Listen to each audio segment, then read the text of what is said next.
Subscribe பண்ணாதவங்க subscribe பண்ணுங்க. அப்படியே பக்கத்துல இருக்க பெல் ஐகானையும் பிரஸ் பண்ணுங்க. கும்ப ராசி ஆவணி மாத ராசி பலன்கள். கும்ப ராசிக்காரர்களுக்கு ஆவணி மாதத்தில் கிரகங்கள் தரக்கூடிய பலன்கள் அதிகப்படியான அலைச்சலும் கடின உழைப்பும் உங்களுக்கு மன கஷ்டத்தை கொடுக்கும்.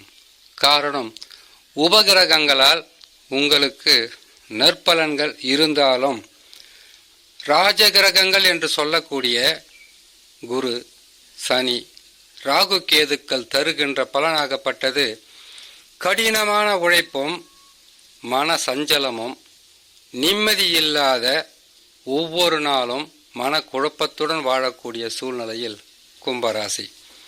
கும்பராசிக்காரர்களுக்கு மாத பலன்கள் என்பது மாதந்தோறும் ஒவ்வொரு ராசிகளில் அமரக்கூடிய கிரகங்களை வைத்து சொல்லுவது. அந்த வகையில் நற்பலன்களாக இருந்தாலும் பெரிதளவு வெற்றி என்பது குறைந்தே காணப்படும். காரணம், 7.5 சனியில் ஜென்ம சனி மிகவும் பொல்லாதது. எது செய்தாலும் உங்களுக்கு கஷ்ட நஷ்டங்களும் மன நிம்மதி அற்ற ஒரு சூழ்நிலையாகவே இருக்கும். ஜென்மத்தில் சனி சஞ்சாரம் செய்யும் போது ராகு கேதுக்கள், ராகு பகவான் ஓரளவுக்கு நற்பலன்களை செய்தாலும் 8ஆம் இட கேது நற்பலன்களை தடுப்பார். வாழ்க்கையில் நிம்மதியற்ற பல வகையான இன்னல்களை சந்திக்க வைப்பார். குரு பகவானை பொறுத்தவரையில் 4ஆம் இடத்தில் இருக்கும்போது வீட்டை விட்டு வெளியில் போகிறது, ஊரை விட்டு இன்னொரு ஊருக்கு வேலைக்கு போகிறது, வீட்டில் சின்ன பிரச்சனைகளுக்காக வீட்டை விட்டு வெளியில் போகிறது, இப்படிப்பட்ட இடமாற்றங்களும் மனமாற்றங்களும் அதிகமாக இருந்து கொண்டே இருக்கும். இந்த 4 கிரகங்களும் உங்களுக்கு நல்ல நிலையில் அமரும்போது பல வகையான சிறப்பான பலன்களாக இருக்கும்.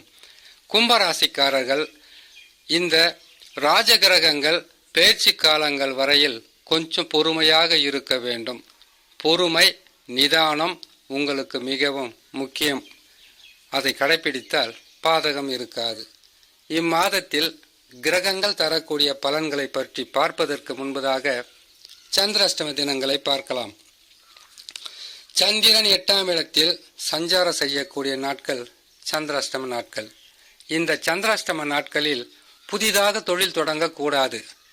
யாரிடமாவது கடன் பெறுவது அல்லது கொடுப்பது முற்றிலும் தவிர்க்க வேண்டும். வண்டி வாகனங்களில் மெல்லமாக செல்ல வேண்டும். திடீர் வெளியூர் பிரயாணமாக இருந்தால் 2.25 நாள் தடுத்து அதற்கு பிறகு நீங்கள் இயல்பான வாழ்க்கையில் செயல்பட்டால் பாதகம் இருக்காது. சந்திராஷ்டம தினங்களை பார்க்கலாம். 4/9/2024 ஆவணி மாதம் 19ஆம் தேதி புதன்கிழமை பகல் 10:45 கன்னி ராசியில் சந்திர பகவான் சஞ்சாரம் செய்யும் போது சந்திராஷ்டம தினங்கள் ஆரம்பமாகும்.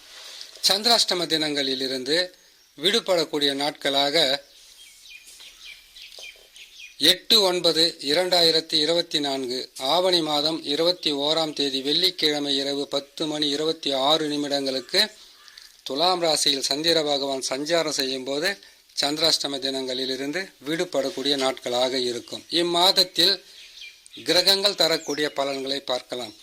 ஜென்ம ராசியில், அதாவது கும்ப ராசியிலேயே சனி பகவான் அமர்ந்து வக்ரம் பெற்று இருப்பதினால் குடும்பத்தில் குழப்பமும், செய்யும் தொழிலில் வருமான குறைவும், எதிரிகளும் உங்களுக்கு எதிர்ப்புகளும் சற்று அதிகமாகத்தான் இருக்கும். பொறுமையாக இருக்க வேண்டும். ஒரு சிலருக்கு சனி பகவான் வக்ரம் பெற்றவுடன் திடீர் அதிர்ஷ்டங்களும் லாபங்களும் கூட இருக்கும். காரணம், இப்பொழுது இருக்கக்கூடிய கிரக அமைப்புகள் அல்ல, உங்களுடைய சொந்த ஜாதகத்தில் நடந்து கொண்டிருக்கக்கூடிய தசாவாகத்தான் இருக்குமே தவிர மற்றபடி இந்த கிரக அமைப்புகள் இத்தகையான பலன்களை மட்டும் தரும். 2ஆம் இடத்தில் ராகு பகவான் இருப்பது பொருளாதாரத்தில் உயர்வை சந்திப்பதற்குண்டான கடினமான முயற்சியும் அதிகப்படியான உழைப்பும் கட்டாயமாக இருக்கும். குருவுடன் இணைந்து செவ்வாய் பகவான் 4ஆம் ராசியில் இருப்பது உடல் நலத்தில் கவனம் தேவை. உடல் நலம் என்பது எவ்வளவு பணத்தை நாம சம்பாதிச்சாலும் உடலை காப்பாற்றி வச்சா தான் நாளைக்கு நம்மளால போராடி வெற்றி பெற முடியும்.